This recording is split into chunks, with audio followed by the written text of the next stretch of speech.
Hi, everyone. My name is Ren Durayo. I am the co-director of Temescal Associates and the How Kids Learn Foundation, along with the founder, Sam Piha, who is here on screen today. I am very happy to be able to facilitate this webinar on the importance of play, and glad you all are here. Thank you for answering the questions.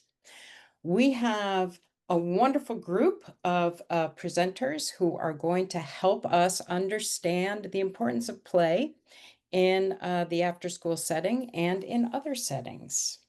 I am going to introduce them by name and invite them to introduce themselves a little more fully when they do a presentation.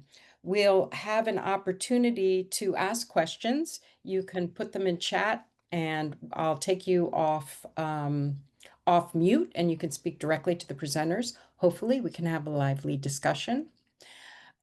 We are going to hear from Dr. Carol Tang. Wave, Carol, who is the Senior Vice President of the American Museum of Natural History, representing with the T-Rex behind her. Rod Shao, the co-founder of and CEO of In Play here in the Bay Area, California. Jasmine Jones, training manager of the ARC Experience down in Southern California. Kali Blackman Newton, the director of community engagement, Northern California for the Positive Coaching Alliance. And Dr. Damon Hill, assistant professor in health equity, the Elliott Pearson Department of Child Study and Human Development at Tufts University. That would be Boston. So I'm happy to turn it over to Dr. Carol Tang to get us started. Great. Thank you so much. I don't know if you want to start slideshow. I will do. Thank you. I'm honored to be with this panel. I have been in the informal STEM learning ecosystem for over 25 years and have been working at a children's museum, a science center, as well as now a natural history museum. And for a while, I also was working at a family foundation, and we were honored to actually support a couple of the organizations that are on this panel today. And so I know that this is something that many of us think about, but I think this is a chance to talk about play and how important it is for healthy child development and for addressing our equity and education and life for our young people. So if we get to the next slide, then we did want to talk a little bit about, in general, just what is play. And so if we take the Oxford Dictionary, play is to engage in an activity for enjoyment and recreation rather than a serious or practical purpose. And so next slide, I'd like to say the one for that is that I don't like this definition, because the reality is that play is actually a serious or practical purpose, and that is to help young people develop the skills, the mindsets, and to be able to enjoy life in the way that we think healthy child development should go. So I don't agree with this Oxford Dictionary, and in fact, in the next slide is I'd rather go with what Fred Rogers had said, and that is play is often talked about as if it were a relief from serious learning.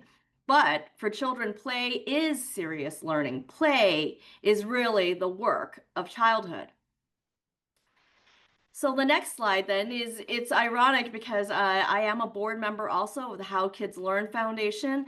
And I actually reflected on the fact that I've been a play advocate for many years. In 2016 and 2018 in Los Angeles and in San Francisco, I talked about it. And this was my son when he was back in 2018. And the sad thing, though, however, is that next slide is that actually in the time it has not really improved. So back in 2018, I was presenting this data that there was decreasing playtime and American children lost 10 hours a week for play just between 1998 and 2008. And in 2017, 18% of children around the world said they have less than 2 hours of play per week. And of course, they're self-reporting, so maybe they think, but I think that it just demonstrates how little time children feel that they are actually engaging in play. Next slide shows that it has not really improved because in 2023 in Vox, and I have a QR code there for the article itself, a gift article, is behind the paywall, is that the decline of American playtime and how to resurrect it. And it talks about how we have decreased this because we haven't paid attention to it in both policy at home and at school. And this is again in 2023, just after the pandemic and fairly recently. So next slide is some other data that again hopefully will set the stage for what we're hoping to share with you today. Is that 1 in 5 children actually say they're too busy to play, and that is with either regimented schedules in school or expectations for work and study and extracurriculars, but sort of scheduled time has become more and more predominant in our child's lives. And 49% of parents say they do not have enough time to play with their children. And this is one where I think it's just heartbreaking because these are parents who probably want to find time, but because of the situation that we have in terms of their work, in terms of their expectations, in terms of work schedules, we now have a time where our family playtime is one of the first things that disappear. Next slide shows really how this is really not distributed equally in America and around the world. And so if you look at the socioeconomic gap of how children and families report on playtime, there's a 20% gap between affluent and economically disadvantaged children worldwide when they self-report with "I play with blocks." So affluent families are 20%, there's a gap of 20% between those families with other children who say that they do not have time to play with blocks. And children from higher socioeconomic families were 10% more likely to engage in all types of play. Next slide. In the US itself, we know that schools with predominantly free and reduced lunch qualifications report the least amount of recess times. Impoverished urban neighborhoods have the least amount of access to open space and safe playgrounds for free time, free, unstructured play. And low-income families report the least amount of time for free play for their children. Next slide.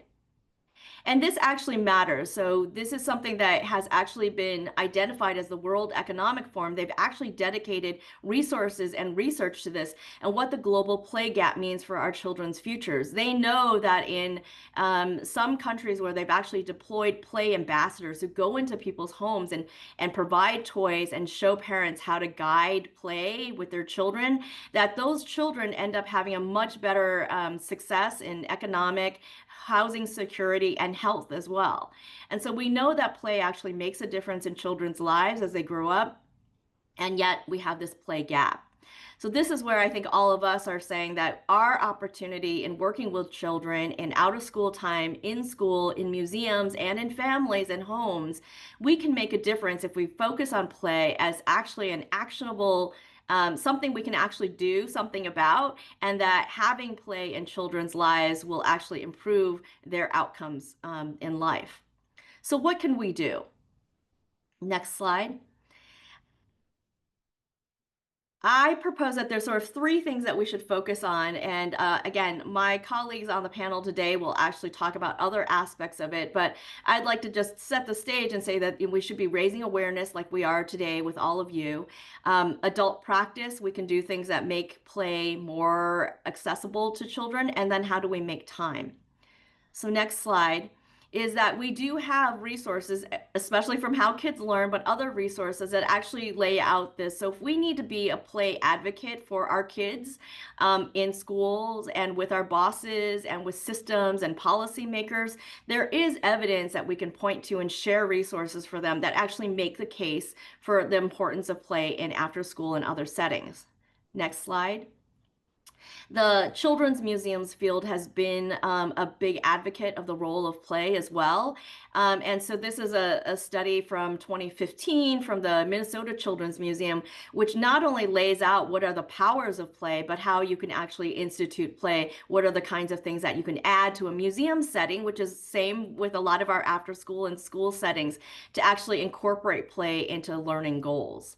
And this is a way to look at, to advocate for these are the things that play gives kids. And so, again, for all of our different settings, is how do we advocate for the inclusion of play to elevate the importance of play in our programming? And these are some things that you can talk about that are proven through research that will hopefully make the case for you that you can institute new programs or look at programs in new ways to incorporate play. Next slide is another one is the Lego Foundation. I have been fortunate enough to be part of the Lego Museum Playful Learning Network here in the United States for the last few years. And it's now being run through the Association of Science Technology Centers.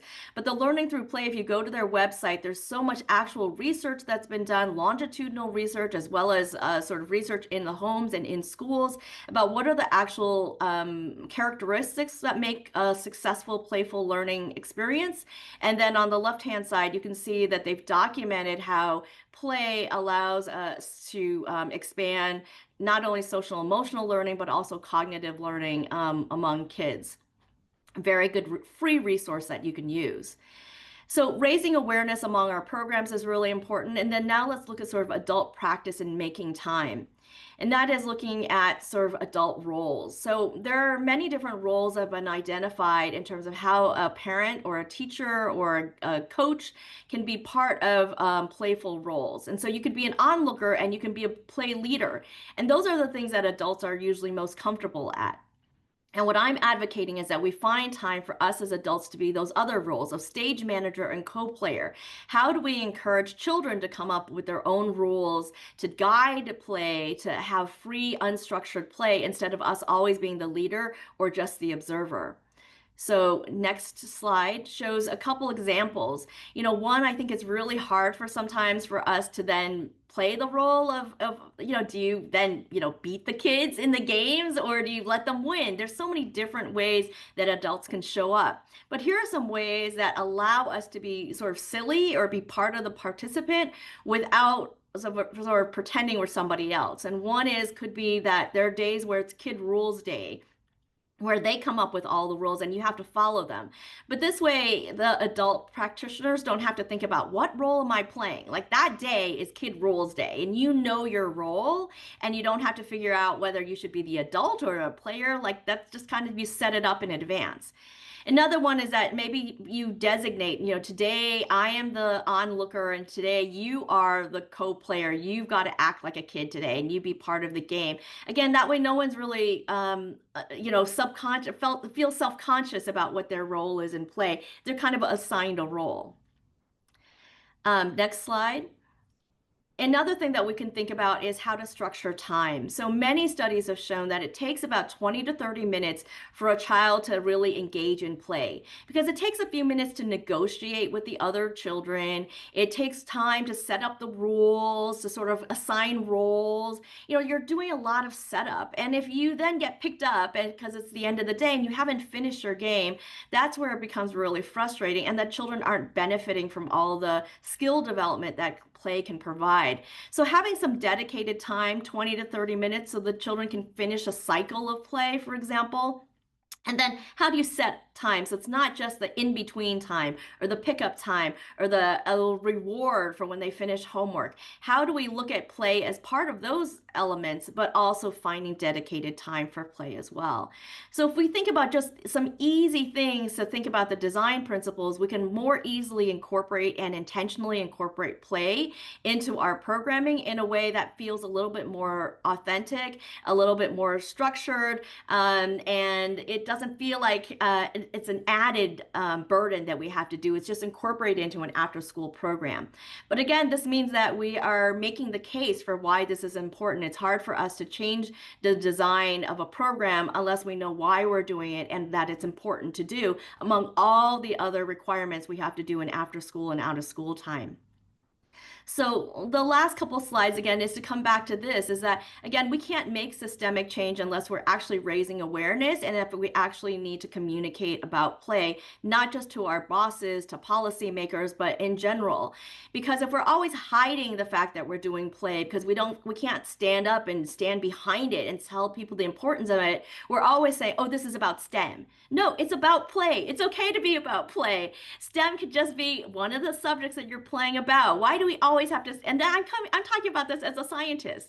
Like if we are not proud that and that play is important for children, if we are always hiding behind other content or other parameters or other guidelines, then we're not making the case for children that they need play, and therefore we're maybe undercutting our own message about the importance of play.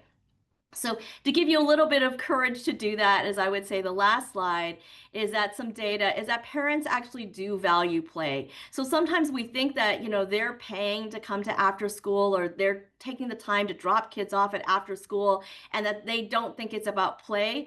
They do value play. And so they can be our partners in the advocacy. We can talk about the importance of play with parents. We don't have to hide play in our programming in order to have the partners we need to make children's lives better. So 98% of parents say that they do believe that play helps children reach their full potential in skill development, in education, and social emotional impact. And 82% of parents do say that children who play more will be more successful in higher education and future work. So let's all agree today. Thank you for being on the call today or to listen in on YouTube and to be on the panel today is that we all need to say that for the good of our children, especially for the children who need the most amount of help, who deserve the most amount of play, we need to stand up and talk about the importance of play with evidence and then to incorporate it into our systems so that we can really take advantage of all the great things that play brings to our lives and to our children's lives. Thank you. Thank you, Carol. Appreciate that. I wonder, that was so much good information. And I was just looking at the chat and noticed that we have people from all across the United States, which is very exciting. And I wondered, those of you who have been listening in, if there's one piece of information that really struck you from Carol's presentation, one piece of information, if you could come off mute and tell us what that was or drop it in chat. What really struck you about this context of play?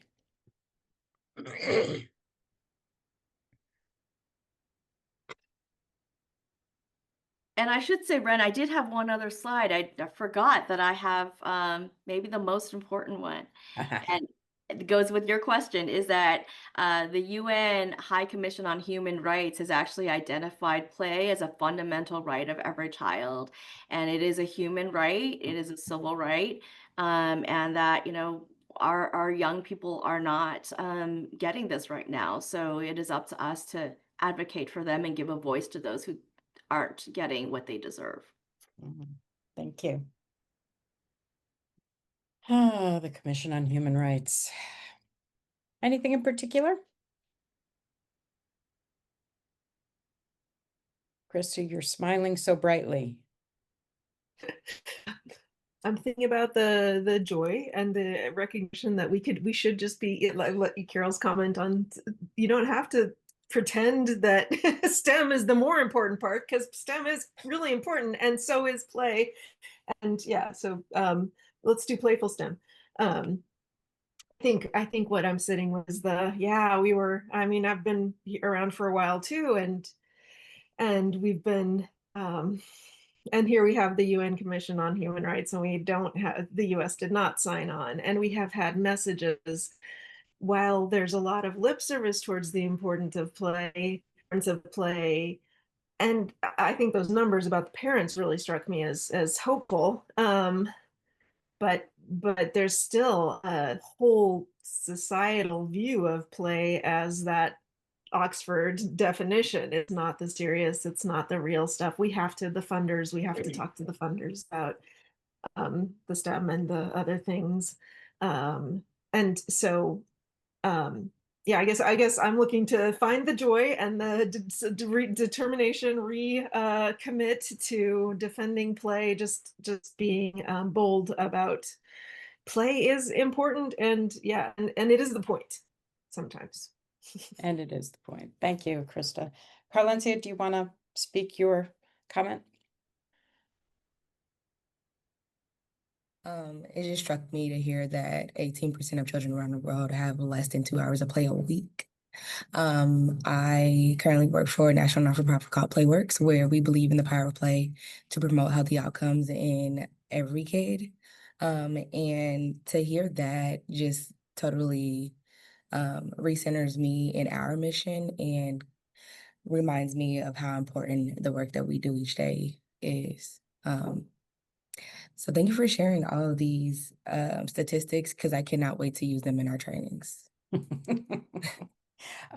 Thank you, Carlencia. To that point, everybody here on this call will get a copy of all of the panelist presentations. We'll send that out after the call. All righty. I wonder if Rod is ready to take it on. Yes, ma'am. Thank you, Ren. You're welcome. And Carol, that was very impressive. Thanks for giving us that broad survey of the field of thinking around play. The only thing I would have added, and I don't know, well, the way I think of play, and you can tell from the name of our nonprofit, we're all about the importance of play and trying to promote play. Um, the way I think of it is that it's kid driven, and it's trying to give kids the experiences where they can explore, experiment, and um, develop a stronger sense of who they are. Because I think when they are engaging in activity that's not structured, or if it's guided play even, um, they aren't doing it for a grade. They're not doing it for their parents' approval. They're doing it just because they are so excited about doing that. And so I think there's a key element where it's kid driven. And I think that experience part is really important, not just the 7 powers of play that were enumerated, but also having them feel that sense of power of having been able to leverage their knowledge, their skills, their physical ability to actually achieve some sort of personal or collective goal. And that, I think, helps them uh, go through a process of discovery, where they discover what they're interested in, what they might be good at. If a caregiver says, "Oh, you were really good at writing that poem," or "You did a great job stitching that," then the kid discovers, "Oh, wow, I didn't know I'm good at that. Maybe I should be doing more of this." And that helps undergird, I think, their sense of identity. And then it builds intrinsic motivation to want to learn more about what they're good at doing and doing more of what they love. So I believe every child is capable of learning, of getting this type of experience. And so if you could advance the next slide, Ren. I completely agree. I will write to the Oxford Dictionary and saying, you guys have to revise it. Play is serious learning. And in fact, I love this Diane Ackerman quote that play is the brain's favorite way of learning. That's naturally what we fall into doing.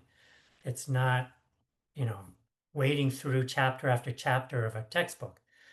But I'm going to take a slightly different angle from what Carol already started, since she did such a great job, and pose the question, are, if all kids can experience play, one question that we should ask is, do they? And if not, why? What's stopping them? So I, well, Next slide, please. What I learned is that to add to the stats that Carol shared, the After School Alliance did their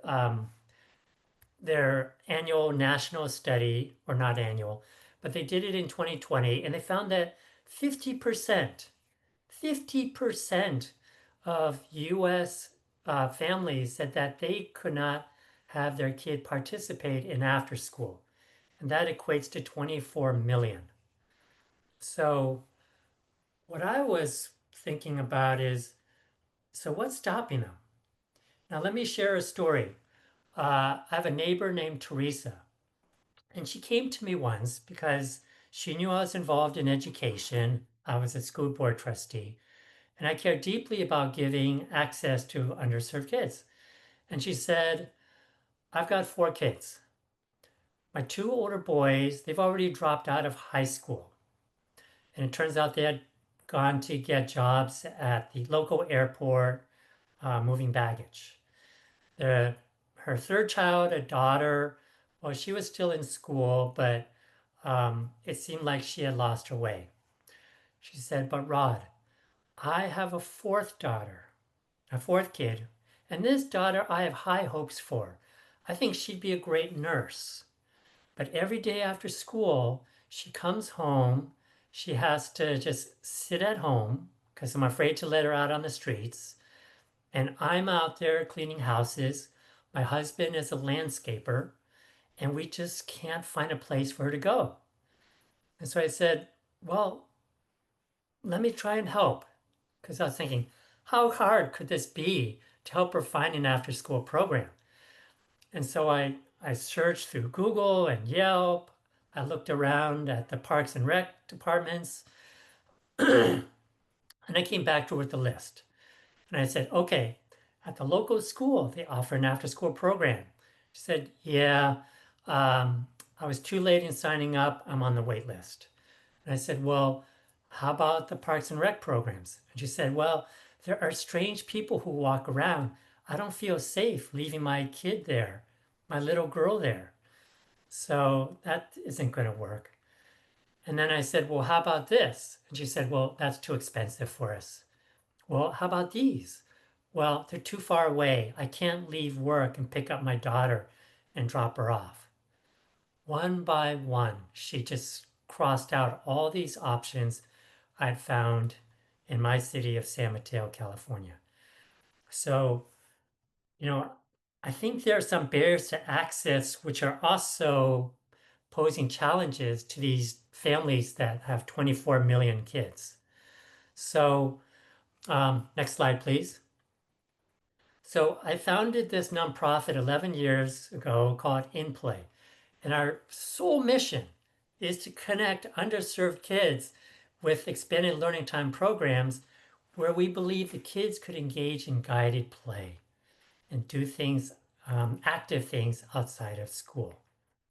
So we started to, on our journey, we started to talk to families. We started to experiment. And we started to identify all these barriers to access. Next slide, please.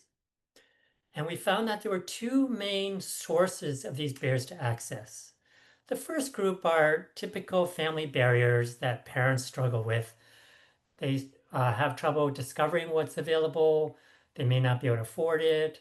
They have trouble transporting their kid back and forth. For non-native English speakers, they have language barriers, the digital divide. They have to try and fit it into their work schedule. And even if they find relevant choices, now they have to try and fit it in with their work schedule, their kids' friends, because a lot of older kids want to go with their best friends. And so it's a real challenge.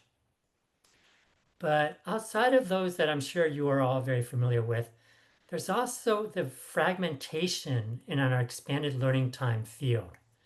And that's due primarily to a lack of centralized control.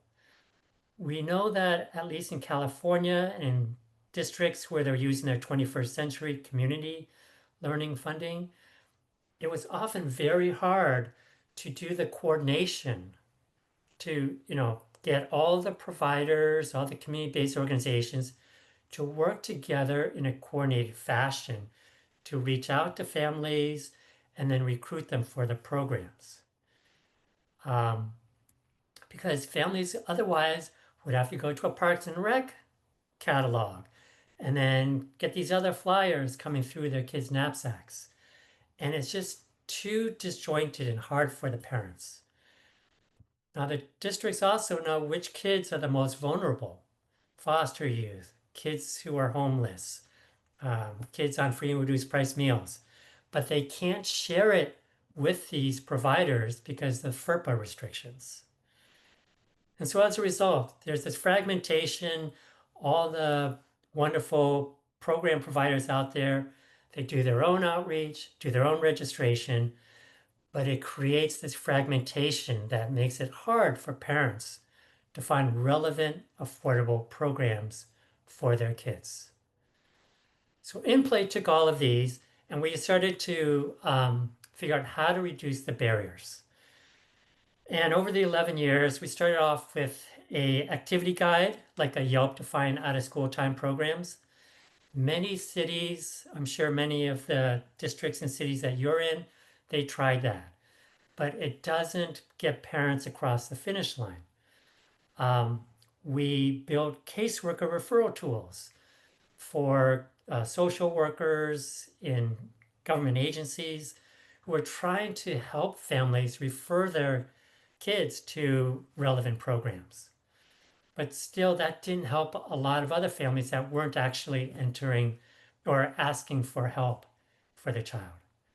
So then we actually built a text-based scholarship matching service where districts could tell their kids who had applied for free and reduced price meals, hey, text this nonprofit called InPlay, share that you need financial assistance, and they'll text back to you a list of all the programs that you are financially eligible for. Well, that was helpful, but it still didn't take all of the programs that might be offering subsidized programs for them. So then we built this one-click registration system where it would actually be a push notification system to families, and they could see all the pre-filtered programs that their kid was grade eligible for and that they were financially eligible for, and then they could shop, drop it into a cart, and when they checked out, the registration form was pre-filled. So you can make it very easy for these very busy parents to sign up. Now we're kind of at another stage where we're trying to aggregate all of the programs citywide to create a one-stop shop for families. It's been a long journey. There's a lot that we've learned that I'd be happy to share with any of you on the call. But next slide, please. What's been gratifying to us is that, thinking back to Teresa, the woman that I was telling you about earlier who's trying to find after school for her daughter, we have gotten feedback from hundreds, if not thousands, of families who are sharing the similar situation where they essentially want two things for their kids. And in these quotes from the feedback forms, you can see what those two main needs are. One is they want their kids to play, explore, develop self-agency, and stretch themselves so that they can feel like they are capable of learning and developing new skills. Just discovering who they are and what they can do.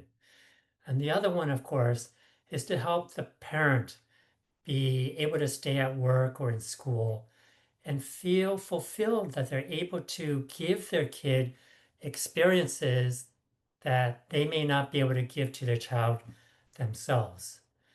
So, final slide, please. We would just love to come in partnership with you, join you on your learning journey. And if you have barriers to access that you're trying to reduce for the families in your region, let us know. And I'm also very curious how, if you are doing a lot of play-based programs, how do you measure the benefits of play from the students that you serve? And my contact info is there. Thank you. Thank you so much, Rod. I wonder if we could answer that question. How are you measuring the benefits of play for your participants?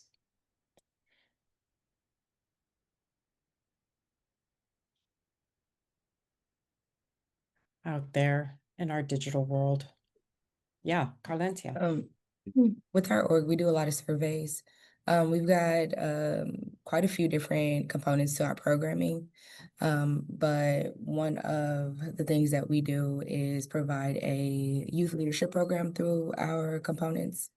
And with the youth leaders that we serve or that we help develop those leadership skills with, we provide what's called a mesh survey, where it asks them specific questions about how they may have, when they started the program, how they managed conflict or how they managed their emotions, how they showed up in class. And then we also we give it to them again at the end of the school year, and we compare those two results. And typically we see like an 89% increase in autonomy and engagement in the classroom, as well as different ways that they step up as leaders in their school communities. Great. So pre and post surveys on your youth. And are they middle school or are they high school students? Yeah, so we actually work with elementary school students. The Okay. student leaders are typically fifth to eighth graders, depending on what grades the schools that we're partnered with have. Okay. Great. Thanks for sharing. And Carlencia works at Playworks. This is a national organization that was actually started here in the San Francisco Bay Area. And they started going into schools during recess and providing some structure for playtime during recess. That was their initial focus. Yeah. Yeah. I And know they do now great much work. more expanded. Training and helping people understand about play. Super fantastic organization. Anybody else? Yep. How are you measuring the impact of play?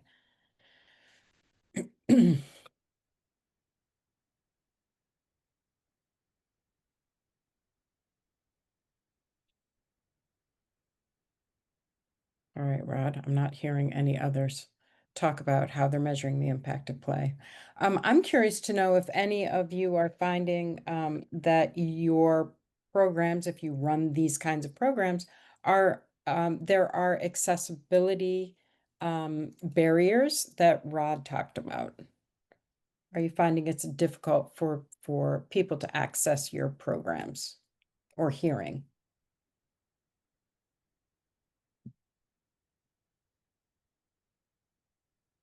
The group is not chatty today, I'm noticing. So why don't we go ahead, Carlencia, do you want to? Yeah, I saw you just come off mic. No. Yeah, the main barrier for us is funding. We directly partner with school partners here in the city, and a lot of people just don't have the funds to allocate to programming. While we are a not-for-profit, we still kind of have to figure out how to pay for the materials and the staff that'll be in those buildings. And yeah, it's hard to come by. Mm-hmm. Mm-hmm. And just working with lots of different programs, I'd say that people don't tend to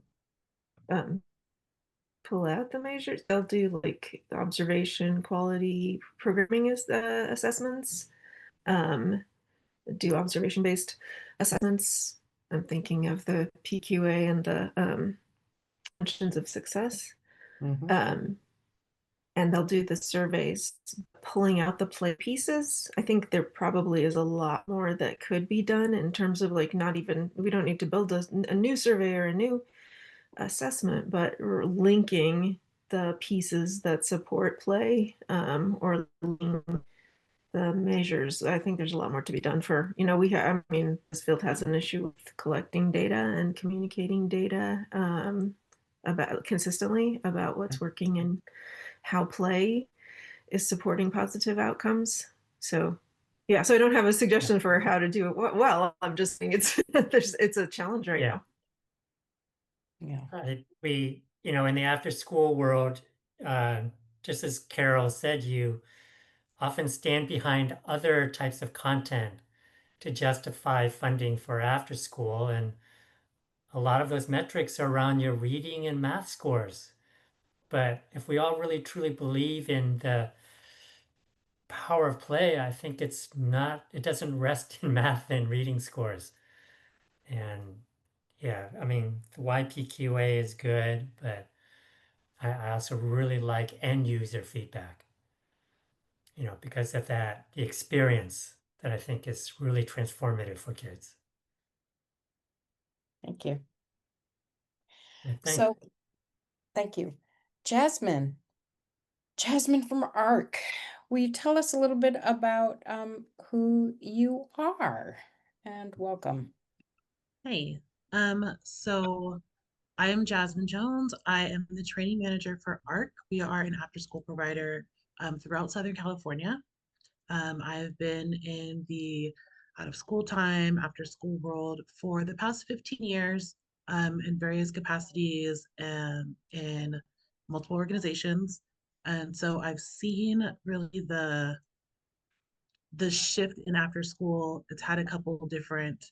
First, it was all about let's give the kids a safe place to just be. Um, and it's kind of headed towards supplemental education at the moment. And so I think this is a really great topic to bring up, and the importance of putting the play back in to after school, because as Carol mentioned in her statistics, there's not a lot of spaces for youth to play. Um, and so that is what we're going to talk about. So if you could, next slide, please. Um, so why does play matter? Play is a really powerful learning tool. It's not just extra time. And as we just touched on, in the after school world, as much as we would like to just do whatever feels right for our students, we do have requirements that we have to meet from the places that we're servicing and also the grants that we're servicing. So how do we get play in there as at the forefront, right? We can still do our math skills, we can still do those, but we can hide them within play. So moving play to the forefront and they're learning subconsciously. So we're still hitting all of those metrics. So um, everyone has poly spots.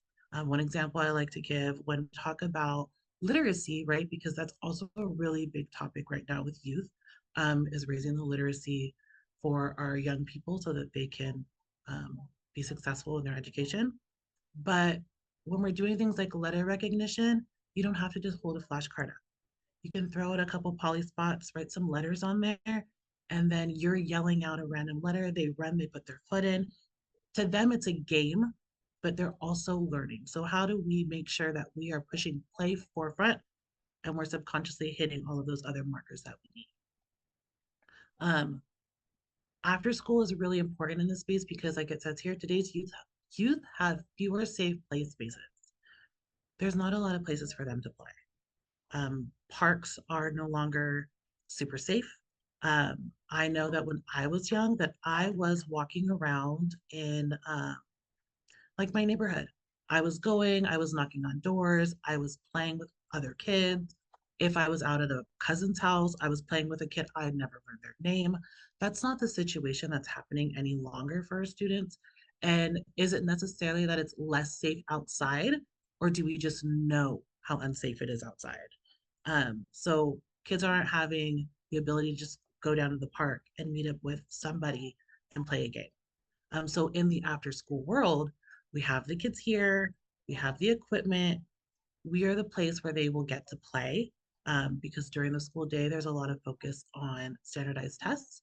And then when they get home, same thing that Carol touched on, parents don't have the time to play. A lot of them are, once they pick their kid up from after school, it's time to prep for the next day, to get ready to go to work, to get their homework finished, to get them out there.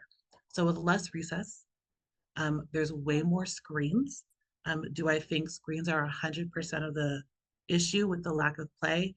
I don't. I think the reduction has been there for a while. I think some people have substituted play with screens, and it's not hitting the same markers that it does when kids interact in person. And then there's the academic pressure. So there is the homework, there's the extracurricular activities. Uh, and so here in our space of after school, I think it's really important that we take the time to protect and prioritize play. And then next slide, please. Um, some of the benefits that youth get from play is the development of social, emotional, and soft skills. So there's not a lot of emphasis on soft skills, and there's not a lot of spaces to gain those skills um, during the classroom structure, during the enrichment structure that we're being asked to provide in after school. And it's really important that kids get these because this is what helps them be successful when they go out into the real world. You can't learn these necessarily out of a textbook. So with play, they get to practice their self-awareness by trying new roles. It helps them to build their confidence.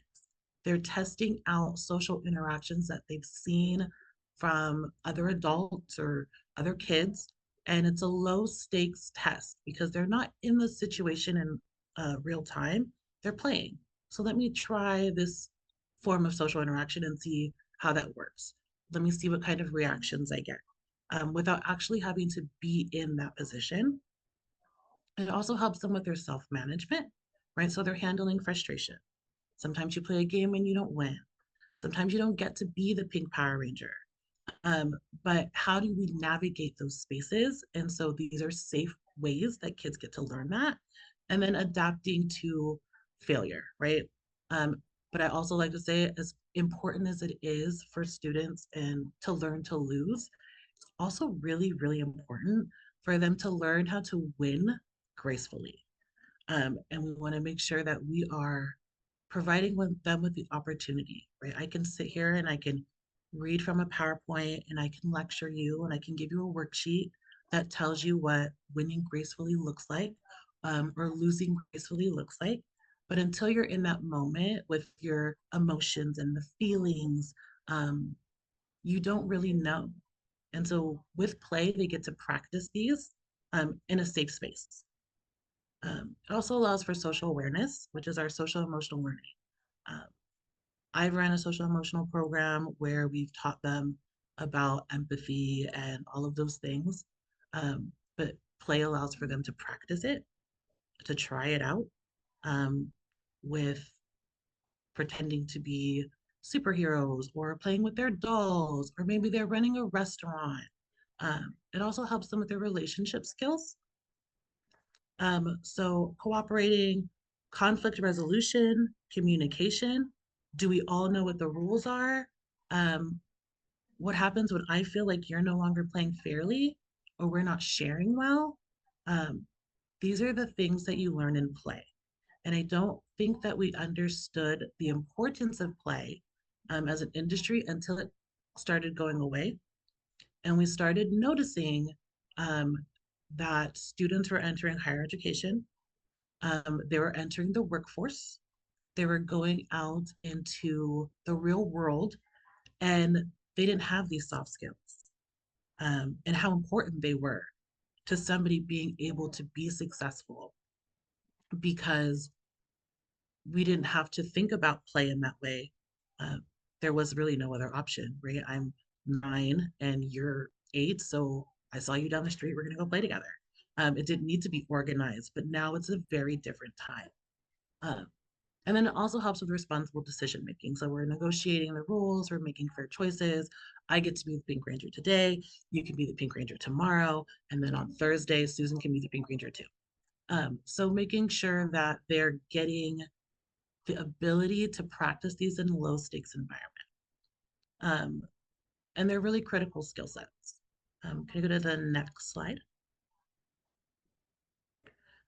So play across the ages. I know we talk a lot about young people play and how important it is. Imagination, the role play, building things, helping with their motor skills, right? When we're playing with our blocks and we're playing with our Legos. But also, I think we sometimes forget that older students also need play. And it just looks a little bit different for them. So for them, it's more joking. It's a pickup game of basketball. It's creative expression. It's trying art or theater by playing some of these games in a low stakes environment where I get to try different avenues and see what really interests me, see where my skill sets really are, see where I want to pursue. Maybe now that I've played this fun game of baseball in my after school program, maybe I do want to join the baseball team. Um, but I get to test it out without making that commitment, without the expectation of success at the end as well. And with older youth, um, they have lost their spaces. There's been like an erasure of tween culture and teen spaces. That middle school age, that 11, 12, 13, they used to have their own thing. It was protected. They were still navigating playing as children and moving into more complex interactions, and using play to continue practicing as those complexities grew. As they lose those, they're no longer developing those skill sets. It's kind of like they've just stunted. Um, and so we want to make sure that we're considering our older youth. I say, there's no way you can tell me that you look at a 14-year-old and you go, yep, they're done growing, they're good to go. They do need that space to go. And so, like it says here, different forms, same purpose. It's a safe practice for their social and emotional skill sets. And then next slide. So I'm going to echo something that Carol said earlier, that play is essential. It's not a reward. I really urge after school programs to prioritize play, to prioritize experiences, to give your students something that they can't get elsewhere if they're not in your program. And right now, that's play. There's no other place for them to go. So yes, we have to have an educational component, but that can be at the end of the day. And then parents can choose, is it more important for me to pick my kid up a little bit early? Or do I want them to stay the full hour so that they can finish the academic component? When the opposite gets switched around and the last component is that play, sometimes they don't recognize how important it is that their students stay till the end. And so I like to put homework at the very end of the day. We're still doing it. It's still important. It's still something we focus on. But let's make sure that those kids that are coming out of their very long, at least 8-hour day, are getting to get some of that out and get some of that practice in. So we want to prioritize play in our schedules. And then we have the ability to completely reinforce learning through play. Like I spoke about earlier with the literacy, you can reinforce the supplemental education aspect that we've been asked to continue to provide without your students knowing it. So you can put the play at the forefront and hide the reinforcement in there. And that actually helps students' brains make the connections even better because now they're physically doing it. They have to recall information that they know and put it into practice during their activity or their game or their like enrichment moment. So I would love for all after school programs and anyone that works with students out of school time in any capacity to make sure that we're prioritizing play, we're protecting the importance of play, and that we're practicing what we preach, right? It's really easy to say play is important, but when you have to do those grant reports and you're hoping to continue to get funded, sometimes we push it to the back because we want to make sure that we're able to keep our doors open and house our students. But we can meet both measures at the same time. And that is, I believe, my final slide. Thank you so much, Jasmine. Really appreciate the presentation. Personally, for me, I resonated so much. I worked with youth of all ages, but particularly when we got to middle school and you looked at these 13 and 14-year-old young people who were in bodies of adults Nobody treated them like young people anymore. They treated them like they looked. And one of the most important things I found was we just gotta play.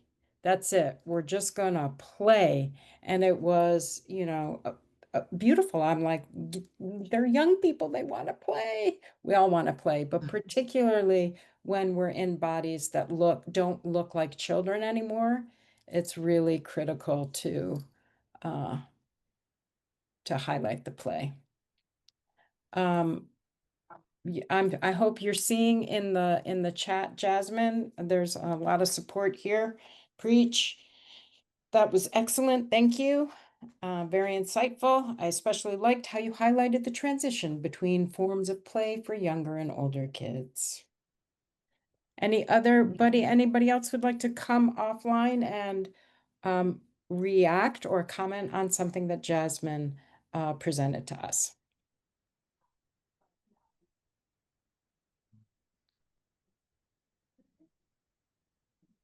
Okay, Jasmine, it seems like everybody's a little shy today. Oh, Jasmine, let me ask a question because I heard from, I remember there was one national organization that was struggling to keep the kids in their program because when they went through adolescence, the kids started saying, oh, this is not for me anymore. So there seems to be some social issues also that sometimes keep kids from staying in a program and playing, even if you're offering different forms. Can you speak more to that? How do you encourage kids to stay in play? When it comes to especially middle school, is when sometimes people just tend to get intimidated by the kids now saying, I don't want to do that. So changing the way we deliver the message. So we're still going to play a game. It's going to be a really great time. And when the kids are done and they say, that was so dumb, that was so boring, you have to not let it get to your head and focus on the fact that during the 30 minutes you were playing that game, the 45 minutes, you saw them giggling, you saw them smiling, you saw them having a good time. But it's never going to be cool for them to say, that was so cool. Mhm. Uh, it's also letting them tell us what they want and then transitioning it into being a game or play. Am I going to give a group of middle schoolers like a play kitchen and some dolls? Probably not. But I will give them chess and let's learn chess together. Uh, it's also taking out wanting the kids to also see me as cool. So I almost had to be goofier and sillier and less cool with the middle schoolers than I did with the elementary kids. Because if I was willing to look silly and do something funny, then it created more of a safe space for them to also do the same. Um, and not have to worry about looking cool or winning or being the absolute best because we're all just here to have a good time. Mm-hmm. Love it. Thank you. We're all just here to play. All right, thank you, Jasmine, again. And Callie, gonna tell us about some coaching stuff. It is me. Hey everybody, and thank you to the previous presenters. I'm learning so much, and I feel like we're all being like so radical about play. Like our thoughts are really radical, but like to outside looking in, like some of these things are radical. So it's like I think we're in a good community here. So I appreciate that. But yeah, so my name is Callie Blackman-Newton. I'm the Director of Coalitions and Community Impact with Positive Coaching Alliance. Our mission is to change the culture of youth sports so that every child, regardless of their social or economic circumstance, has access to a positive youth sports experience. It's not enough for kids to have access to a sports experience. We want to bring positivity, and that doesn't like negate competition or like put less emphasis on winning or all those things, but we want our kids to have a positive youth sport experience and be able to reap all the benefits that come with playing sports and also like being physically active. A lot of the things that I'll say like are in the context of sport or like, you know, maybe like team sports, but I just want to say off the bat, like definitely a huge proponent of physical activity and like whichever way that may come. Like some kids aren't team sport kids, and that's totally cool.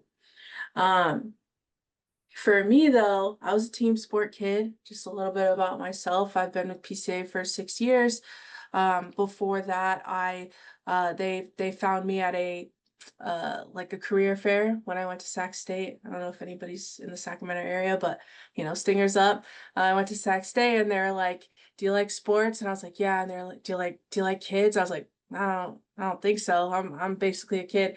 But they're like, "Well, why don't you just try?" And you know, I really fell in love with it and um started like the first chapter of PCA on campus at Sac State. And then I did 2 years in AmeriCorps where I was doing like crisis intervention work with families. And then after my service was done there, I really thought about like what all of the values and what I valued in myself. Um, and I thought about PCA and all the good times I had coaching these kids, and luckily they had a spot for me, and it was a full circle moment. So for me, like this job and this mission overall is like the perfect mix between sport and social justice.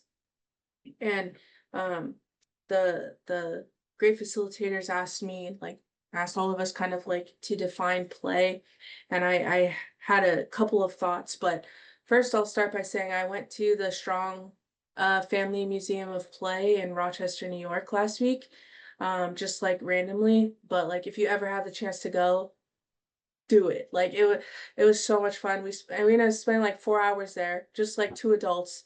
And if I had kids, like I'm sure I would have spent 8 hours there, but it's amazing. But one of the quotes that they had on the wall is like it said, "It's important that we don't underestimate the play of children because it can produce a much more satisfyingly creative adult." It made me think of me and my wife and like me an only child. Like I played, but like I was playing by myself. Like, you know, how creative can I be? But my wife, couple siblings, like they didn't really watch TV, like, and she's so much more like creative than I am. And now she's a Montessori teacher, and it's just so cool to see like where play can take you and uh like where your brain can go when you're really open to play and being creative. And um so to me, like play goes beyond the physical. It's also like sociological, it's cultural. It allows us to build relationships, explore our own identity and spark joy in ourselves and the people around us. And for me and in my job, like I look a lot about systems level change and like how to create systems level change. um and so in that case, like play is absolutely a human right. And it's overall social, it provides overall social good for personally and also like on a community level. um it represents, or we hope it represents, access to safe inclusive spaces where our youth and our young people can build relationships, build community, explore their own identity. And so when I think about play in that way, like it really emphasizes equity. Um, and it shows how we can make moves and change systems to ensure that all youth reap the benefits of playing sports and like being physically active. So definitely a social good and a human right. And I think I heard Dr. Tang say that earlier as well. Um, you go to the next slide for me, Ren. Thank you so much. Some of the things that we do in our pursuit, in our mission, I'm charged with leading but really serving our Oakland Sport Equity Coalitions and our San Francisco Sport Equity Coalition. And our groups are groups of stakeholders that have gone together to talk about why our kids don't have access to sport in certain areas and what we as a community want to do about it. So PCA is kind of like the backbone of the coalition, but it's super community led. And we are just there as like a bridge builder, a connector, so that we're kind of like breaking out of our silos. And as the people on this call know, like it's like the after school space and youth sports space is like very resource driven. Like we're all just kind of putting our heads down, working, like trying to get our kids and our families' daily needs met. So our goal and our hope is that it's not just like PCA knocking on the mayor's door, like politely asking for change. Like it's PCA in Oakland, it's the Oakland Lacrosse Club, it's Oakland Girls Softball League, it's Oakland Strokes, it's all of these entities moving as one. And we're not likely knocking, we're banging on the door demanding change for our youth and families. So yeah, we do this in Oakland, we do this in San Francisco, we have a group in San Diego, and we're spreading the word of sports equity throughout the country. So this is like a coach symposium where we bring together coaches and former athletes together to talk about the power of coaching and making sure coaches feel supported in our communities. A lot of coaches are volunteers. I'm a middle school coach myself, and it can be exhausting and lonely sometimes. Like Jasmine was saying, like they'll just look at you and be like, "I'm not doing that," or like, "This doesn't seem like a good time," And so it's good to be a community with folks. So we try to build those communities up wherever we go. On the next slide, it's one of our events that we support within OUSD. One of our big kind of like wins in the Oakland Sport Equity Coalition is supporting the OUSD Expanded Learning Program in creating their Yes Sports program. So they used their ELOP funding from the state and created a sports program, an elementary school sports program, which they didn't have before. And they've been able to serve 4,000 more kids through sports in their after school programs by partnering with youth sport organizations, pushing into that after school time and providing good sports instruction for youth. So that's been really cool to see. They're going into year 4 and they're like I said, able to serve more kids through sport and physical activity. Yeah, the next one. So sport, when I speak about sports equity, I'm talking about ensuring that all kids, regardless of income, race, location, have fair access to quality sports opportunities. And then with PCA, positive quality sports opportunities. I won't go into too much of like the barriers and things, but systemic barriers like pay to play fees, lack of facilities, limited coaching diversity prevent our marginalized and low-income youth from participating. And we believe that it's a collective responsibility to be able to build a better future. We have to like look at the culture of youth sports and be committed to changing it. Next slide. I mean, we're all here to talk about the benefits. We all know the benefits: physical, mental, higher grades, higher attendance, more engagement in school, all the social development, and then the long-term opportunities, obviously like scholarships, but also career paths, community connections. I think the number is 90% of female C-suite employees report playing a sport in their lifetime. We want to make sure that all kids have access to be in that 90% of C-suite employees. And we believe that sport can be a catalyst for that. So, yeah, so again, some of the barriers: lack of coaches, not only lack of coaches, but lack of trained coaches and quality coach education, the play-to-play model, rising financial costs. I think the new numbers, like youth sports overall is like a $90 billion industry across the country. And that's just like pushing out kids that might not be able to play, like the absorbent amount of fees.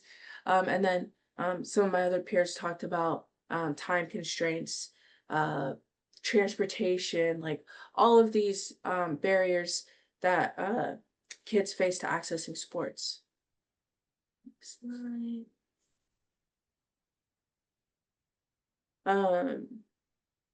So currently, the current state of youth sports, I talked about it a little bit, but like the thing that catapulted us to start the Oakland Sport Equity Coalition is the Aspen Institute did a state of play report in Oakland, and one of the stats that always stick with me is that only 14% of Oakland youth are getting the recommended 60 minutes of physical activity a day. So it's 14% of our kids, and then only 9% of girls are getting the recommended physical activity of 60 minutes a day in Oakland. So that really like prompted us to want to start looking at these things and figuring out why that is and what we want to do about it. Yeah, next slide. Also, if you're interested, LA84 recently came out with a play equity report. They're looking at California, but if you're in California, you're interested, I think it's linked there at the bottom. But they, they found that parents hold a strong value for equity and for play equity. They believe that the state of California should provide funding for youth sports for physical education and structured play. I think parents just want to figure out like how they can support and all of that. LA84 is also working on AB 749, which is the Youth Sports for All Act in California. So if you're interested in that, I could put something in the chat. But they also found that nearly 2/3 of California youth are failing to meet the CDC's guidelines for physical activity. As we all know, like the equity gaps that exist, Black and brown girls are the least active of our youth served, with nearly half playing less than 3 times a week. One in 3 California youth stopped playing sports in the last 2 years, and they cite cost, loss of interest, and time as the top reasons of why youth stop playing. And another reason is they reported is just a decline in fun. Like, I think with the rising cost and the pay to play models, like we're forgetting that like sports and play, like we're supposed to be having a good time here, people, like, so kids reporting like they're not having fun playing sports or playing out, like that's just unacceptable to me. So that's part of the reason why we push so hard, and all of us are on the call pushing for radical play here. And then equity gaps exist among parents being able to afford youth sports. Our Black and brown parents struggle with the cost at the highest proportion. Like I said, like sports are just expensive, especially if you want to do travel sports. And then with the rise of travel sports, rec sports participation has gone down, and also just the opportunities to play have gone down because of lack of coaches, because of time, because of budget, all of those things. Go ahead and go to the next slide. So you're probably like, now what, Callie, that you've talked about all the depressing stats and barriers, what can we do about it? Our call to action is a few things. We just partnered with ESPN and their Take Back Sports initiative. Partnering with them, taking the pledge, looking at again some of the barriers that youth have. They talk about like parents and getting parents on board with creating a more positive youth sports environment. We also partner with Susan Crown Exchange. Susan Crown Exchange, the Million Coaches Challenge, and the Move Your Body, Calm Your Mind initiative, where we're doing 25 by 25, a coaches challenge. So if you're interested in taking a workshop, or you think you know somebody that's interested in taking a workshop, the link is there. And then also I would just say, like, keep doing what you're doing, talking about radical play, preaching the word of equity in play and sports equity is huge. And I think especially in California, sorry to keep talking about California, but especially in California right now with and other places in the country too, with the World Cup coming, like we have a lot of good opportunities to be vocal about what our kids need, or what our most marginalized youth need. So we take that opportunity and run with it when we get it. There's going to be a lot of people looking to invest a lot of funds in our communities coming up here in the next couple of years. On the next two slides, I have links, and I believe like Ren is going to send out this deck afterwards. But here we have, I have a link to all of our PCA workshops. We do workshops for coaches, for parents, for athletes themselves, and for organizations all around how to create a more positive youth sports experience, and how to build positive culture within your organization. And for your youth. So we have for coaches like workshops like coaching with empathy, developing competitors through positive coaching. We have a sports can battle racism workshop. And for parents, like the power of positive sports sports parenting, parent talk. And then we do a lot of things with athletes, like high schoolers and stuff as well. On the next page, I have linked our resource zone, our dev zone. We have hundreds and hundreds of resources in here, all talking about the same thing, like how to create a positive experience. You can type in like girls, and it'll have a bunch of resources that have to do with coaching girls or supporting girls in sport, or like if you're a first-time coach and you need help with a practice plan, there's things like that in there. I also shout out like we have something on our website called the Positive Youth Sports Culture Index. So if you're involved in a sports program, you can print out that index and like give your sports program like a score. It's a self-scoring system, and see kind of like where you land.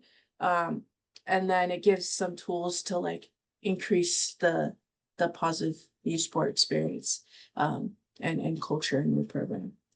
So I'll stop there, but open to any questions or any stats or anything that stood out to folks. Thank you so much, Callie. I will just, one of the things that I was reflecting on in terms of this notion of a positive experience around sports is that we are in California, both Callie and I, so that's where we're representing. But we here in San Francisco just got a new WNBA team, the Valkyries. And going to a Valkyries game right now is the most amazing experience. Everybody is showing up. There are tons of young people there, and the energy and feeling of being in that space with those women is just is remarkable how people are showing up. So that was just one thing in the adult realm, but really impacting our young people, I think, in a really positive way. Rod was asking if you can share the link on that culture index. Yes, definitely. I could put that in the chat. And yeah, ditto on the Valkyries. And they invited me to a game not too long ago, and like, first of all, the production, they do such a good job. And like they're announcing the starting five, and like I'm just like crying. Like I just because the energy is just so like palpable. It's insane. And I hope that more cities across the country get to experience it. And I think they do a great job in community, and like supporting the community and talking to the community and hearing what girls and women in the Bay Area want and need. So yeah, they're great. They're great. Yes. Now we have Bay FC playing, and Oakland Roots playing soccer, and the Oakland Ballers playing baseball, and just it's a good time for sports. Good time for sports. So Callie did ask, was there any comments that you had off the top of your head right now about the presentation, sports, culture, and sports? You can throw it in chat or just come on off mic, off mute. And Callie just put in the link for the culture index. If there's not anything, that's totally cool. I can end by saying though, like if you if you want to bring like PCA workshops or kind of like the idea of sports equity to your program, like wherever you are in the country, feel free to hit me up and like I could connect you with our with a colleague that's like closest to you, because we're all over the country. You know, thank you so much for that. There was so much good information. Are you working at all with the folks at Seattle ARC or Parks and Rec? Have you connected with them? I you know, that's a great question. I'm mainly in the Northern California area, but I'm not sure if my colleagues have connected with them, but definitely Okay. information. Yeah, I was thinking of some of the initiatives that they have and how there's a great overlap. Um, I think I will check in with them and see if they invite you all and if they can connect. Yeah, that'd be great. Thank you. And thank you, Elisa or Alyssa, for your comment about Alvarado School District using funds for sports for middle and elementary school. All right. We are on to Dr. DeMond Hill, who's going to take us home. Hey, everybody. Very beautiful to be in community with you all.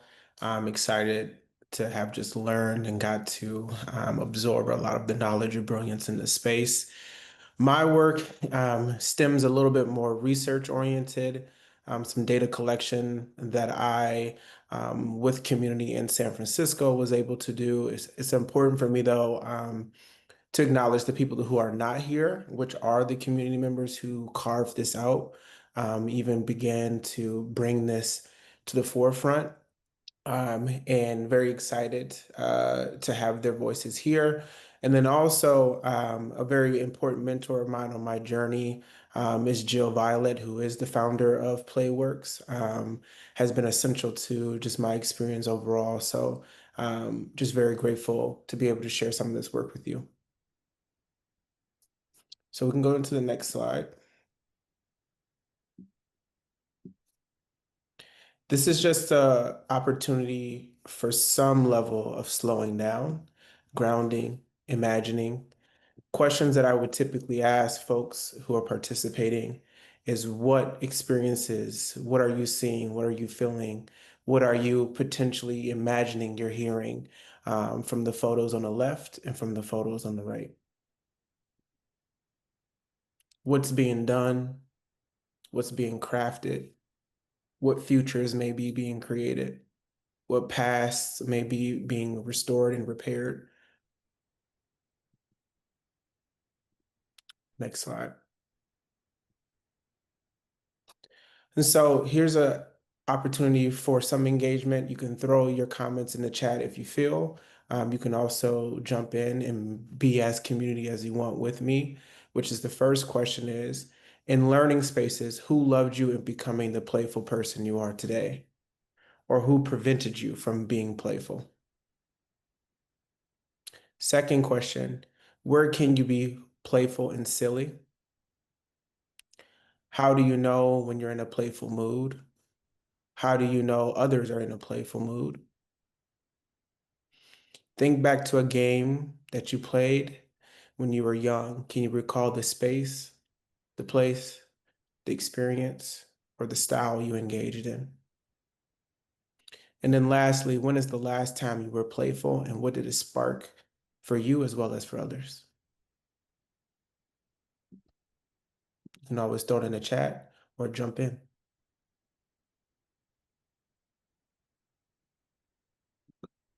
Next slide. Oh yeah, go ahead. Yeah, I just want to say real quick, I really love these reflection questions. And I would like to share. In learning spaces, someone who loved me into becoming the playful person that I am today was my grandma.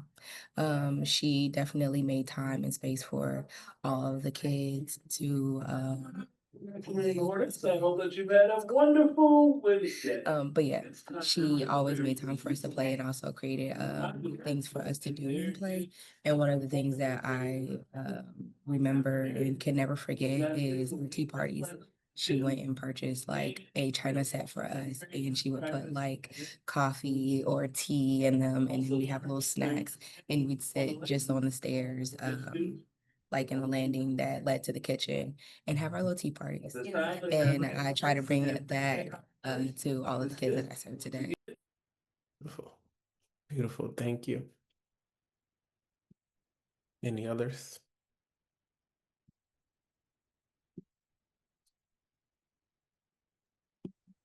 I'll share when I come home from work at night. Sometimes I'll see the lights off in the house, which is kind of unusual. And it's my kids getting ready to ambush me when I come through the door. And they hide in different places. They have Nerf guns. They have all sorts of things they have to throw at me. So I literally have to like, um, protect myself before I come in and try and quickly take shelter behind a couch or something. Beautiful. Thank you, Rod. That's the boys' version of a tea party. Beautiful. We can go to the next slide. And so, in thinking about from my side, I'm pushing in a lot of ways to move beyond conventional ways that we think about play and its developmental outcomes. Those are the things that have been consistently laid out. However, there's a significant amount of researchers and community members who are reimagining what those tenets and frameworks are for us. A way that people are thinking about it is in three ways. A site where children reclaim, restore, and repair. It's an opportunity where, depending on the environment, depending on the space, depending on what has been occurring previously, harm that's being done through play, both on a child side, youth side, as well as on an adult side, there is opportunity to reclaim that environment for you, especially when there's been historical violence or dehumanization occurring.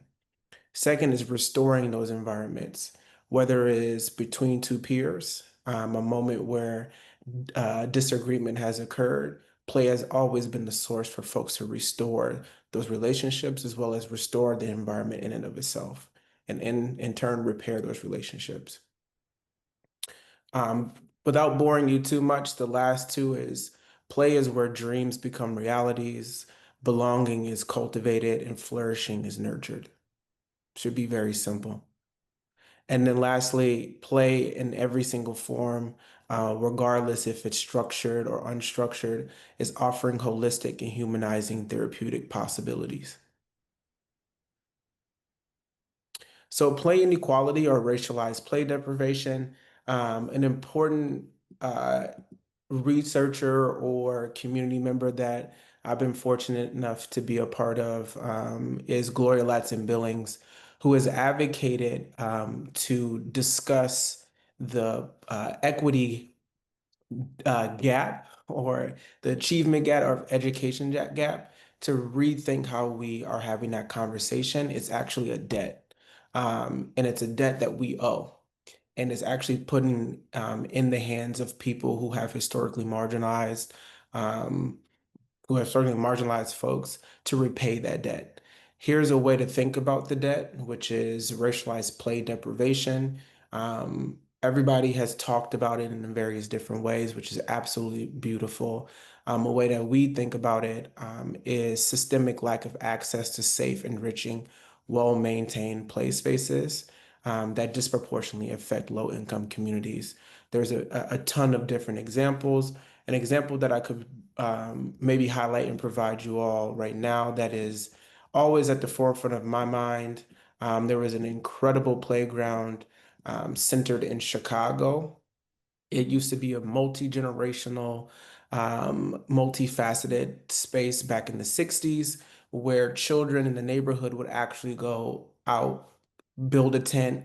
Grandmas and aunties and uncles would actually be staying there with them and actually facilitating an overnight play environment. It has been completely destroyed. It is all pavement, and has resulted in what I would always say is a play drought, which is just a way to think about the severity but also how the community has tried to restore that environment by finding by finding alternatives. So a cool way that people have been doing the work is looking at motels, hotels, alleyways, McDonald's, your dentist office, your hospital, rethinking how those spaces should be and look, and allowing for play to be a facet of them. So folks have actually been redesigning those environments and building in different structures for children to play or for adults to play as well. Second, to just speed up my rambling, it is caused by systemic and structural factors such as neighborhood disinvestment that shapes unequal access to resources, resulting in fewer, lower quality, and poorly maintained play spaces. And then lastly, reflects and reinforces structural racism, creating generational cycles of harm and disinvestment that contribute to disparities in physical health, mental health, and overall well-being. Something that I would like to highlight on that really quick, which my apologies for the lateness in terms of adding some of my last slides, is some environmental things we should consider, which is in Boston, Massachusetts, there's an incredible organization that has been going through different play spaces or open green spaces in communities of color. An interesting thing that has come up is in one particular environment, it has been overly hot in every single place that is considered play or a play environment.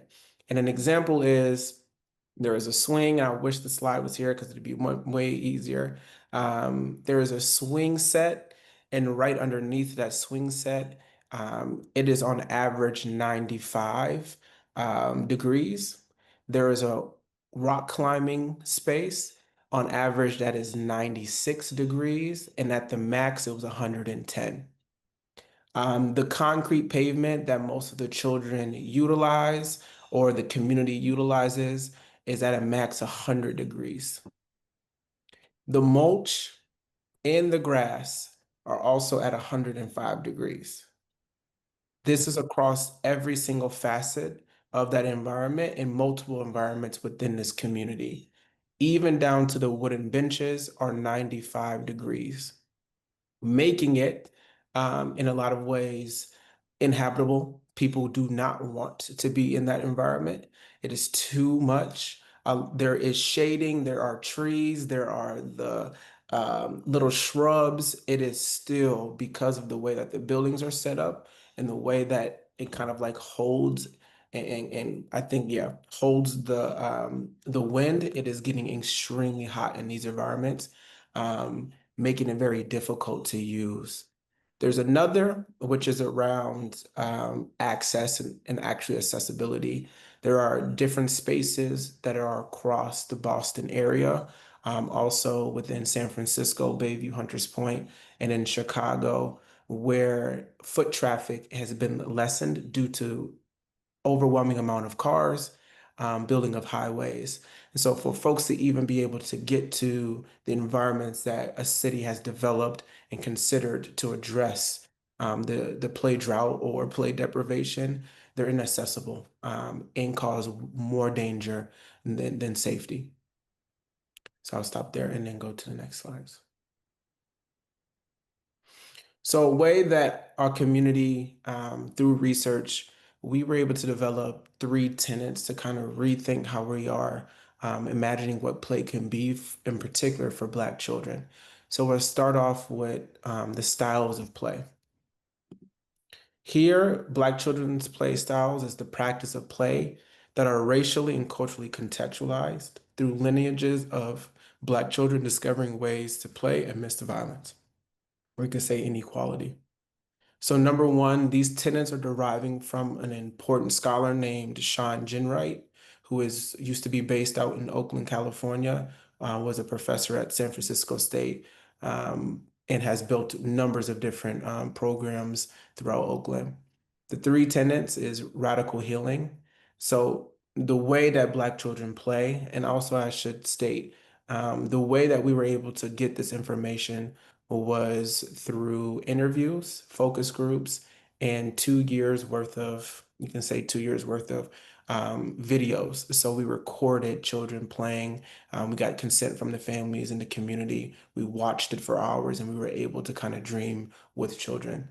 And so here, the way that Black children play or the way that marginalized children play acts as a buffer against the epistemic violence incurred by Black students in schools that devalue both their knowledge and personhood. So they're resisting, and it allows for them to collectively heal. So through play, you saw a lot of, and in particular with Black girls, a lot of distribution of love and care as they've seen someone chasing them, bullying them. There was a real connection there. Critical consciousness, just an awakening, an ability to know where to go to play, who to play around and who not to play around in terms of adults, in terms of space. But a real clear definition is it requires play. The way that Black children play requires critical consciousness and a way of understanding the social world through political resistance and freedom. A way that this constantly came up was we would ask children in particular around Bayview, Hunters Point, 3rd Street. We would ask them, where can you play and where can't you play? And they knew exactly where to go. And a lot of their knowledge was stemming from their own experience, more than anything, their parents or community's concern and need to teach, to protect. And then third is youth activism, which I would probably just say a form of like advocacy and standing up for yourself. The way that children played promoted self-determination and compel individuals and collectives to claim power and control over sometimes daunting social conditions.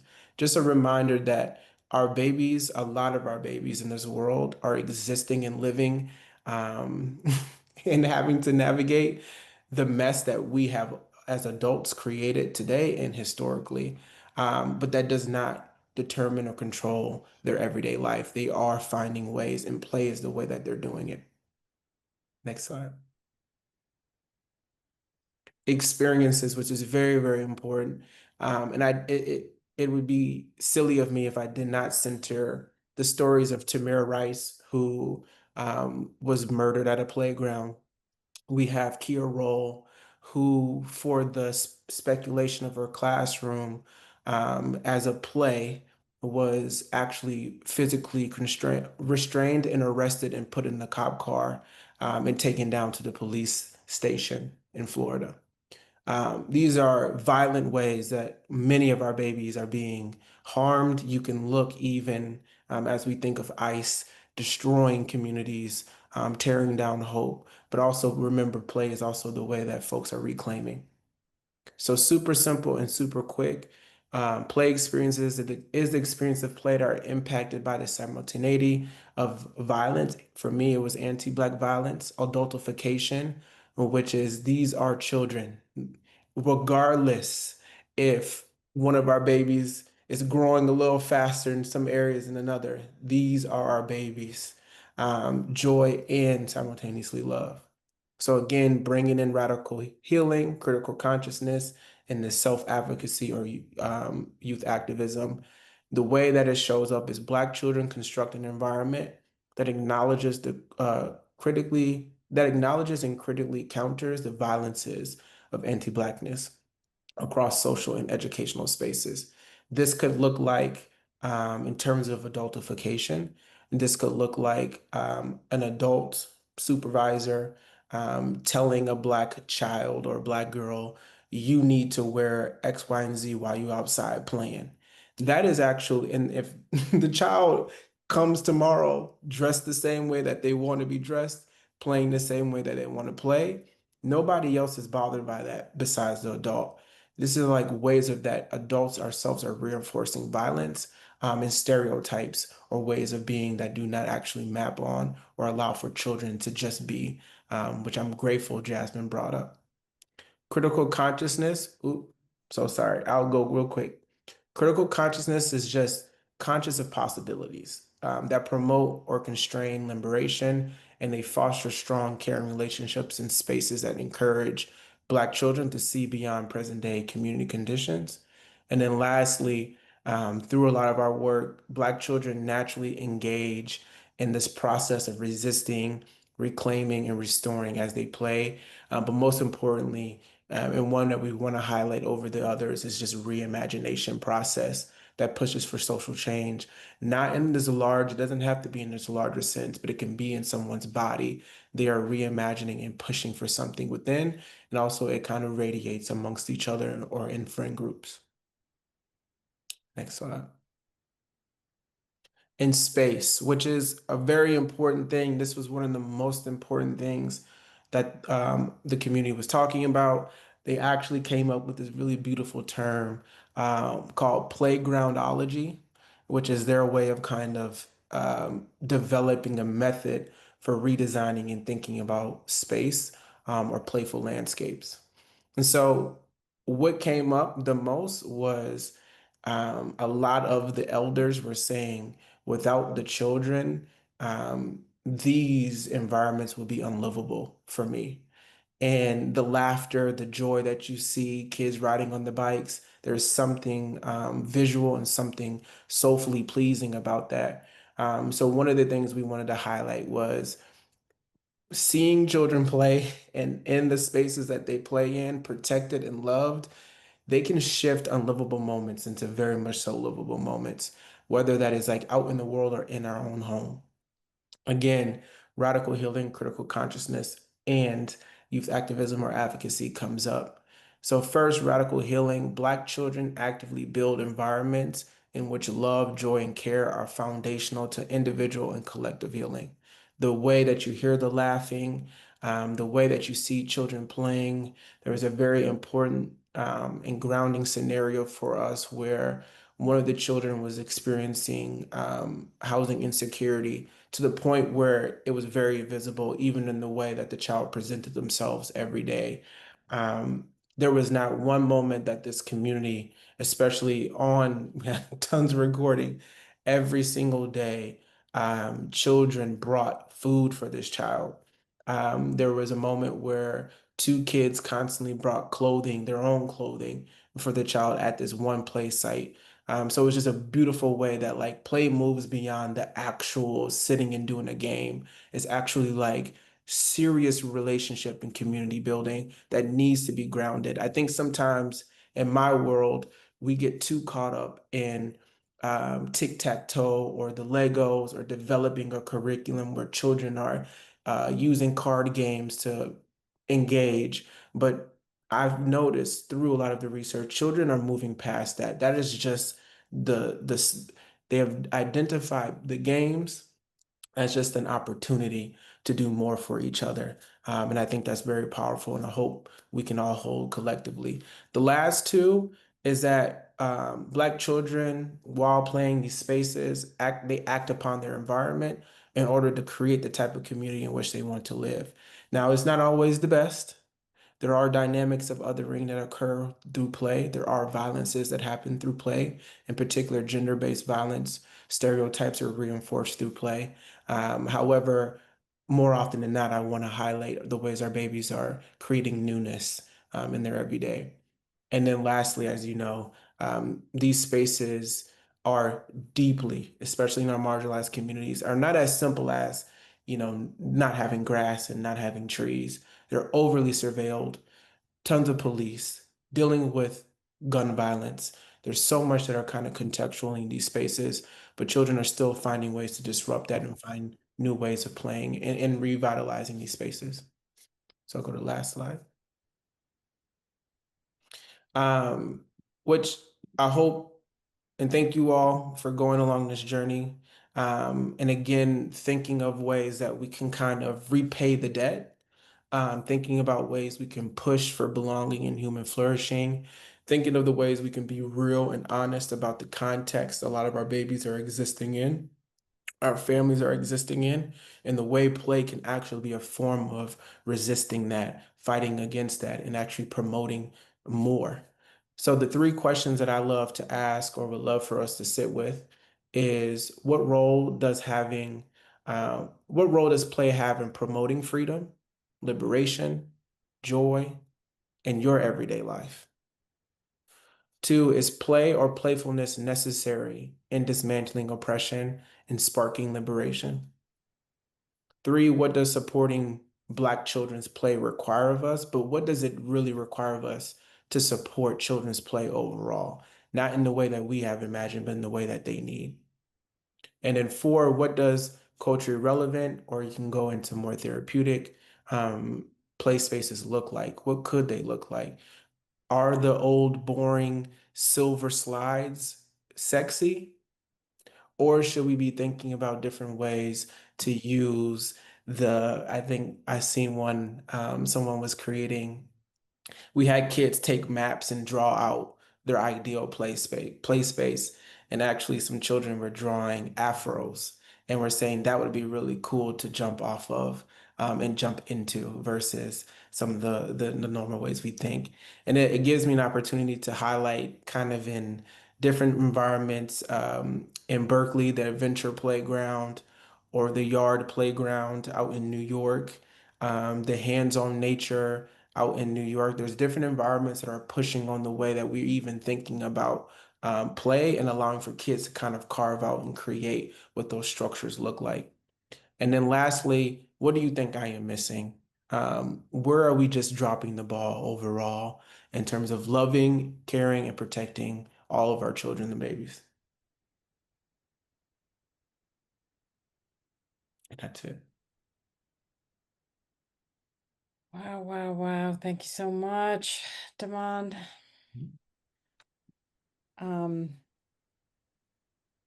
Yes, bravo, applause. Bravo, applause. Bravo, applause. You have these fantastic questions, and I was something caught me right at the beginning when you were talking about we have to look at the effects of climate on play spaces. And I was recalling watching a television program where it was news. A climate scientist said, here is a picture of this place, and now here is a picture of it flooded. Here's a picture of this place, and here's a picture after the fire. Here is Phoenix, Arizona at 70 degrees. Here is Phoenix, Arizona at 115 degrees, but they look exactly the same. So the problem about communicating around how heat is affecting people in these environments is very difficult because it can't be seen. It's just one of the things that Yeah, struck me. absolutely. And another project that, I've been working with, and that data around them being able to detect how hot it is in various communities of color, here in Boston. We're jumping on that to think about noise. And there's an index for noise. And they say that, you know, obviously there's all these arbitrary numbers, but, when we have we met what CDC says to be, the correct amount of noise we can actually absorb on a day-to-day basis without being sick. Most of the communities that they have been working with the medical school, and these are communities that are predominantly here in Boston, predominantly Haitian, predominantly, I think, Chinatown. And then there's a community on the left side, far down side, that is predominantly just, Black and brown. It's a mixed Dominicans, you name it. Each of those environments are way above in terms of noise and are the leading cause to developmental, concerns and issues, not just in terms of, like mental health and well-being, but like legitimately children are like struggling, to even concentrate or think. It's like very simple stuff. There was a really cool study that was like showing the link between the noise in those communities and, breathing. Children are not even being able to like actually take deep breaths. It's just so overwhelming on a day-to-day basis. And so it makes me think about other cities, other environments where noise is actually a big factor. Mm. It's yeah, that's super interesting. Thank you so much for all this good information, um and also your slides are like beautiful. This is such a great presentation. Thank you so much. Yes. I like your question about, is player playfulness necessary in this dismantling oppression and sparking liberation? And yes, easy answer, yes. I think that our kids are becoming more and more depressed, and uh,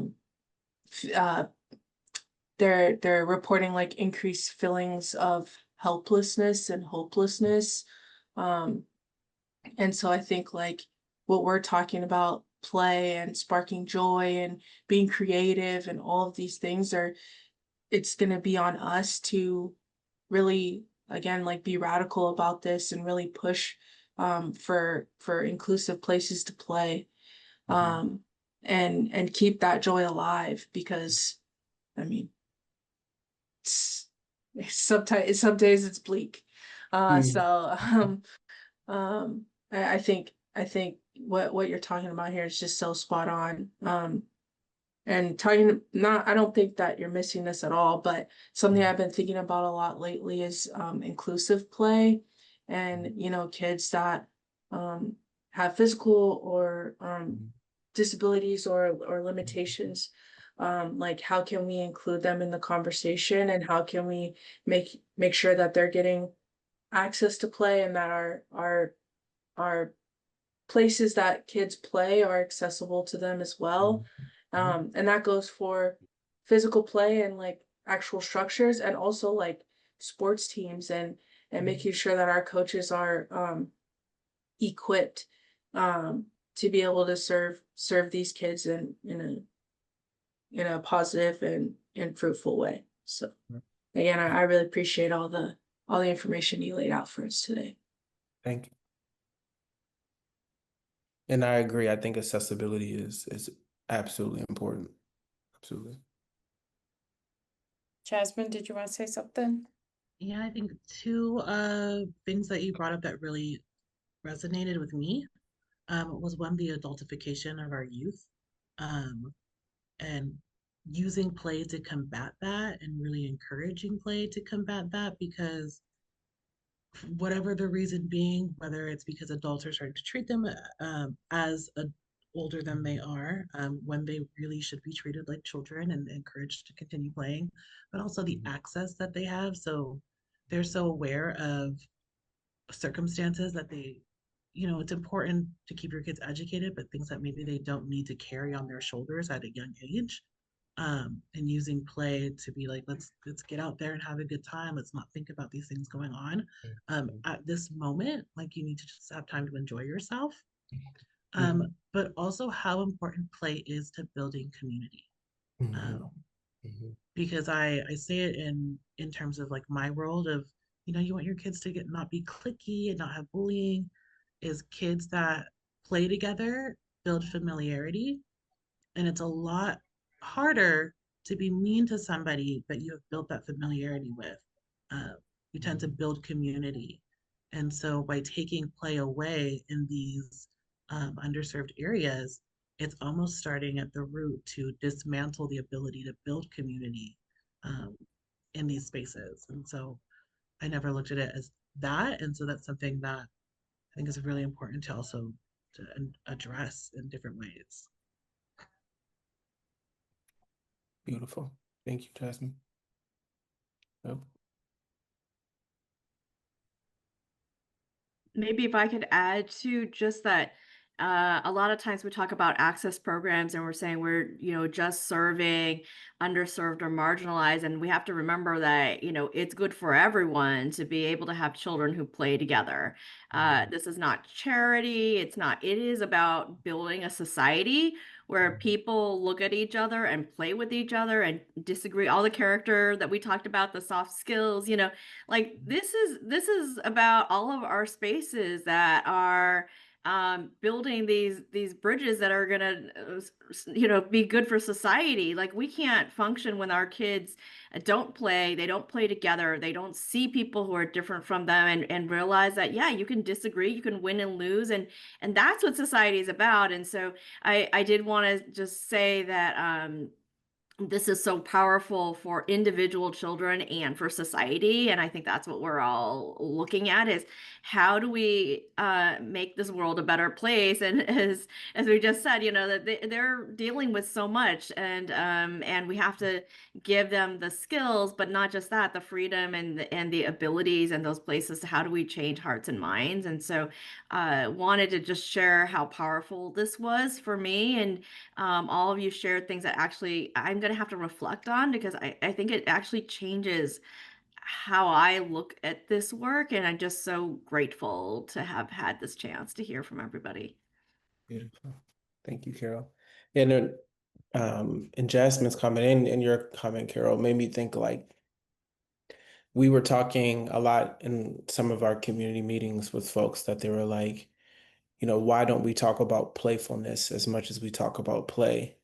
And that was like really important for me, because that made me think, that let me think about the things that I don't always see or categorize as play, actually very much so being that in every way. And that's just the silliness that we see people, the banter we see of people, folks dancing.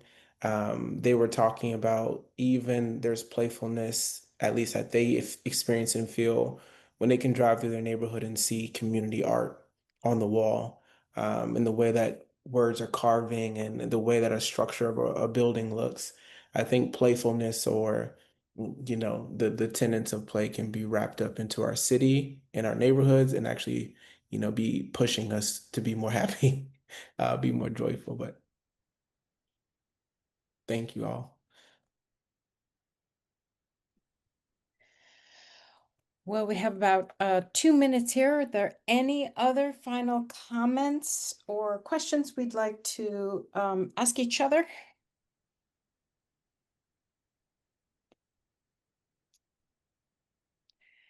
I know that I am feeling particularly uplifted by this conversation on play. As we head off, I just want to remind you all that we do have a YouTube channel where there are lots of more recordings that you can watch. I think Carol put in that Dr. Sean Ginwright has spoken. You can see him speak. So it's How Kids Learn. Lots of videos. You can check it out. And our next webinar is going to be about therapy dogs in after-school programs. How do we use therapy dogs? Which is a bit of play, I'm sure, in another way to introduce play.